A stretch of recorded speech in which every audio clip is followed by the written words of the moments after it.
इस वीडियो को स्टार्ट करने से पहले ही एक बात बोल देना चाहता हूँ कि इस वीडियो को अंत तक सिर्फ वही लोग देखें जिनके पास दिमाग है, क्योंकि आज जो वीडियो का टॉपिक है वो है मंदिर वर्सेस रोज़गार, टेम्पल वर्सेस एम्प्लॉयमेंट। तो जो लोग बहुत शॉर्ट टेम्पर्ड है ना, स्टार्टिंग की लाइन सुन के ही भड़क के कुछ भी उल्टा सीधा लिख सकते हैं, भैया वो वीडियो ना देखें, स्किप कर दें। क्योंकि जिन्हें भगवान ने दिमाग दिया है वो अंत तक देखें, चीज़ों को समझने की कोशिश करें, और अगर समझ में ना आए तो किसी अच्छे स्कूल में जाके, कॉलेज में जाके एजुकेशन लें, सो दैट आपका दिमाग काम कर सके। एक मुद्दा जो कि कई सालों से उठता चला आ रहा है, स्पेशली बीजेपी के शासनकाल से, कि भैया मंदिरों पे ये लोग इतना फोकस क्यों करते हैं। मंदिर से बढ़िया तो है कि आप रोज़गार की व्यवस्था कर दें, लोगों को रोज़गार देना शुरू करें, मंदिर बनाने की आवश्यकता नहीं है। और ये मुद्दा तब से बहुत ज़्यादा गर्मा गया जब से राम मंदिर बनना शुरू हुआ। क्योंकि प्रॉब्लम क्या है कि लोग अपने आप को एजुकेटेड बोलते हैं, बट प्रॉब्लम ये है कि आज भी आधे से ज़्यादा लोग अनपढ़ और गंवार ही हैं। उन्होंने बस सिर्फ उतनी ही किताबें पढ़ी हुई हैं जिन किताबों को पढ़कर उनको नौकरी मिल सकती है। रियल चीज़ों के बारे में ना तो उन्हें ज्ञान आज है और ना ही कभी फ्यूचर में होगा।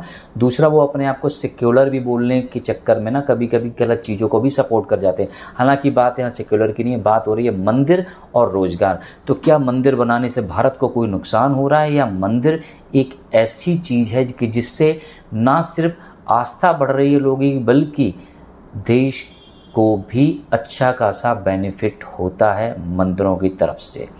आज हम बात करते हैं इंडिया के कुछ बहुत बड़े बड़े मंदिर जिनका नाम शायद पूरी दुनिया में ही लिया जाता होगा। सबसे पहले हम बात करते हैं तिरुपति मंदिर की, आंध्र प्रदेश की। भैया इनका जो बजट था वो था 5142 करोड़, और सिर्फ इन्हें जो हुंडी कलेक्शन है ना वही 1400 करोड़ है। ये बात कर रहा हूँ मैं 2024 से 25 की। अब हम बात करते हैं सबरीमाला, त्रावणकोर देवस्थान बोर्ड। इनको जो कलेक्शन आती है ना 2024-25 में जो आई है वो आई 600 करोड़। कहाँ से? मंदिरों से। इनका मेन सोर्स ऑफ इनकम क्या है? मंदिर।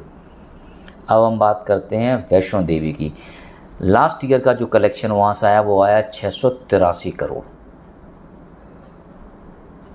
अब क्या मंदिर से जो कलेक्शन आ रहा है वो सिर्फ मंदिर में ही यूज हो रहा है, या उसका कोई इम्पैक्ट कहीं पर इकोनॉमी में हमें नहीं पड़ रहा है?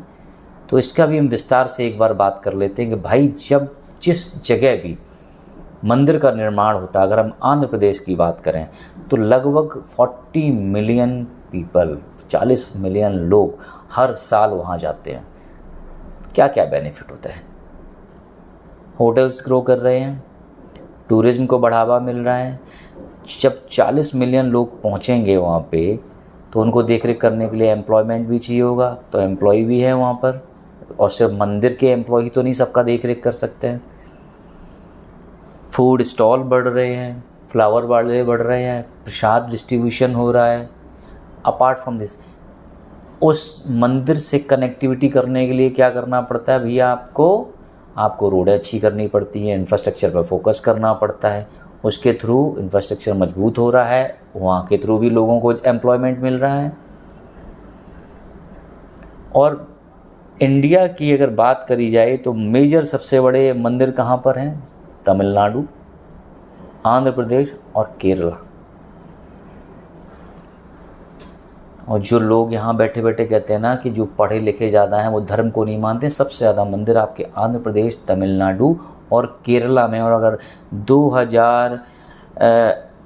2021 का एक फिगर है कि जिसमें आंध्र प्रदेश से जो तिरुपति बालाजी मंदिर से कंट्रीब्यूशन गया था आंध्र प्रदेश सरकार को, स्टेट को, नॉट सरकार को, वो था 50 करोड़। क्योंकि हर राज्य के अपने अपने नियम हैं मंदिर को लेकर, और ज़्यादातर मंदिरों के लिए एक ट्रस्ट बनाया गया है जो उनका देखरेख करता है। एक एडमिनिस्ट्रेशन बनाया गया है, उसमें प्रॉपर टीम होती है जो इन सबको हैंडल करती है। सारा कुछ देख रेख उनके अंडर में होता है। हम बात करते हैं कि अगर मैं विजिटर फुटफॉल की भी बात करूँ ना, तो तिरुपति बालाजी में हर साल लगभग 40 मिलियन लोग जाते हैं।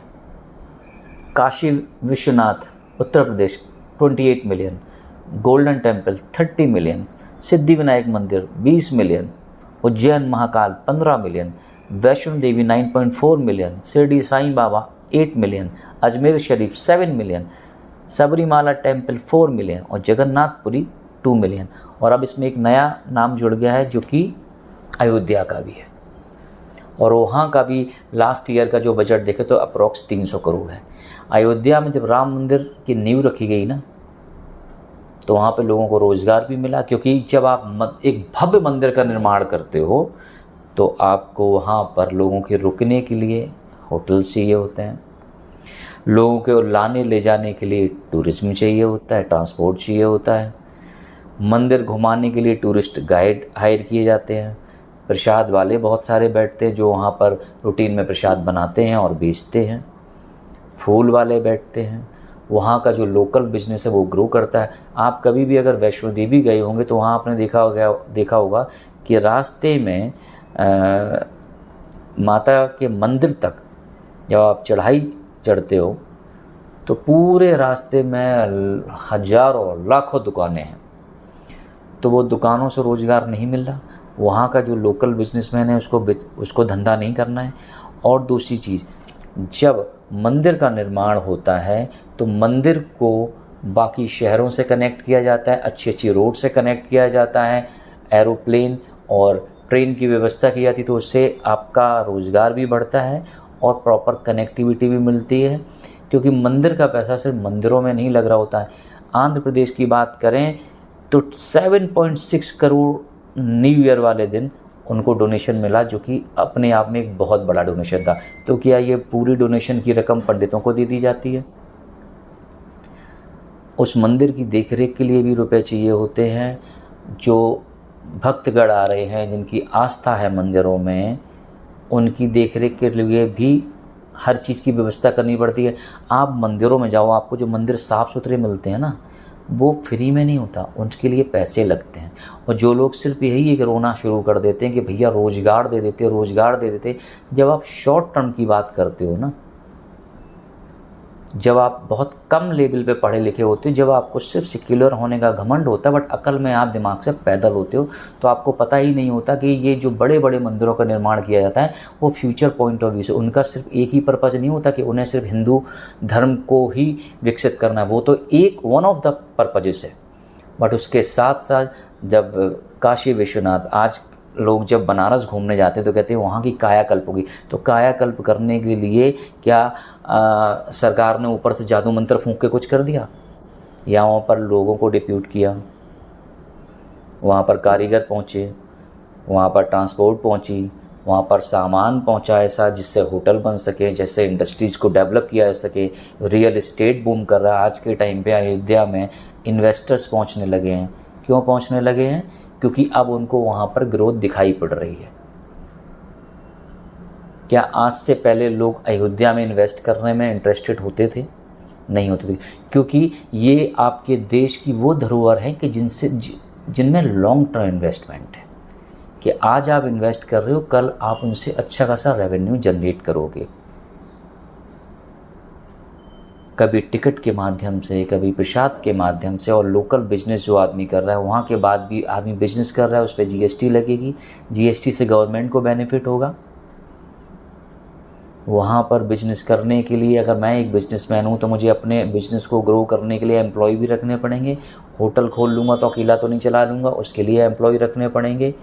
ट्रांसपोर्ट के लिए ड्राइवर चाहिए होगा मुझे, बसेस चाहिए होंगी मुझे, ऑटो रिक्शा चाहिए होगा मुझे, एम्प्लॉयमेंट बढ़ रहा है। तो सिर्फ एक पर्टिकुलर पार्टी को आप पसंद नहीं करते, इसका मतलब ये नहीं है कि आप फैक्ट्स को भी नज़रअंदाज कर दो। मंदिर भी रोज़गार का निर्माण करते हैं, बस तरीका थोड़ा सा डिफरेंट होता है। रोज़गार का मतलब सिर्फ ये नहीं होता कि आज एकदम से 1 करोड़ जॉब की वैकेंसी निकाल दी और लोगों की भर्ती करा दी और हो गया रोज़गार। रोज़गार के अलग अलग तरीके होते हैं कि हम किस तरीके से लॉन्ग टर्म तक रोज़गार के लिए ऐसी कोई स्ट्रेटजी बनाएं कि आगे आने वाले समय में भी लोगों को रोज़गार मिलता रहे। भैया जब मंदिर बन गए, तिरुपति का मंदिर आज तो नहीं बना हुआ है, सदियों पुराना मंदिर है, लाखों करोड़ों श्रद्धालु हर साल वहाँ पहुँचते हैं और पहुँचते रहेंगे। तो आप सोचो, लॉन्ग टर्म का विज़न यही होता है कि भैया सदियों तक वहाँ से रोज़गार लोगों को मिलता रहेगा, रियल इस्टेट वहाँ पे बूम होता रहेगा। क्या उससे पहले, आज से कुछ साल पहले अगर आप जाओ तो नैनीताल और इन सब में क्या इंडस्ट्री ग्रो कर रही थी रियल इस्टेट? नहीं, फिर उन्होंने कुछ रूल्स चेंज करे। आज यहाँ का आदमी भी नैनीताल में जाके इन्वेस्ट करता है ना रियल एस्टेट में। तो अगर आप अपने यहाँ की टूरिज्म को बढ़ाना चाहते हो तो आपको अट्रैक्शन का कोई पॉइंट तो देना ही पड़ेगा। आज ताजमहल अगर बना हुआ है तो उसके थ्रू भी तो सरकार को बेनिफिट मिलता है, क्योंकि ताजमहल देखने के बहाने लाखों करोड़ों लोग पहुँचते हैं वहाँ पर। लेकिन ताजमहल बनाने से आपको कोई प्रॉब्लम नहीं, आप कह दोगे वो तो अभी शाहजहाँ ने बनाया था, लेकिन देख रेख क्या भैंचो शाहजहाँ आज भी कर रहा है, उसकी देख रेख में रुपया खर्च नहीं होता। लेकिन ताजमहल से आपको प्रॉब्लम नहीं है, लेकिन अयोध्या मंदिर बनने से बहुत प्रॉब्लम है। मंदिर की जगह रोजगार दो, तो थोड़ा पढ़ लिख लो, सिर्फ किताबी ज्ञान से कुछ नहीं होगा, और भी अच्छी प्रैक्टिकल नॉलेज भी ले लो। थोड़ा भगवान ने दिमाग दिया तो दिमाग चला लो, या सिर्फ हेटेड स्पीच देके ही अपना काम चला लो। क्योंकि रोज़गार अगर लॉन्ग टर्म देना है तो हर देश को सशक्त बनाना पड़ता है। बहुत सी कंट्री ऐसी हैं जो सिर्फ टूरिज़्म पर ही डिपेंड है। आप बैंकॉक की बात कर लीजिए, बैंकॉक में का जो मेजर उनकी अर्थव्यवस्था टिकी हुई है, किस चीज़ पर टिकी हुई है? लोग वहाँ जाके क्या कराने जाते हैं, सबको पता है। तो जहाँ से भी रोज़गार, और ये रोज़गार देने का एक ऐसा माध्यम है कि जिससे लोग विदेश से आते हैं यहाँ पर ध्यान लगाने के लिए, स्पिरिचुअलिटी की खोज में। और हम भारतीय जहाँ हम रह रहे हैं, हमें स्पिरिचुअलिटी दी जा रही है, वह माहौल दी जा रही है, तो हम अपने ही मंदिरों का मजाक उड़ाने में लगे, तो हम खड़े हो जाते हैं कि भैया मंदिर क्यों बनाया। मंदिरों से लाखों करोड़ों रुपए हर साल अस्पताल को, स्कूल्स को जाते हैं, सो दैट बच्चों को एजुकेशन मिले। ना जाने कितने ऐसे ट्रस्ट चल रहे हैं जो सिर्फ मंदिरों के बेस पर चल रहे हैं। ना जाने कितनी ऐसी वृद्ध महिलाएं और पुरुष हैं जिनका खर्चा सिर्फ मंदिर उठा रहा होता है। ना जाने कितने ऐसे अनाथ बच्चे हैं जिनका पूरा का पूरा खर्चा सिर्फ मंदिर उठा रहा होता है। तो आज के बाद मंदिरों को बेकार बोलने से पहले अपने गिरेबान में झांक के देखना कि आपने देश के लिए कुछ किया है, नहीं किया, लेकिन मंदिर कर रहे हैं। और जो भी सरकार आए, अगर वो मंदिर बनवा रही हैं और लॉन्ग टर्म विजन से काम कर रही हैं, तो यू शुड सपोर्ट देम। क्योंकि रोज़गार कहाँ कहाँ से क्रिएट किया जा सकता है, ये आप जैसे लोग अगर सोच लेते तो आप देश के पीएम होते।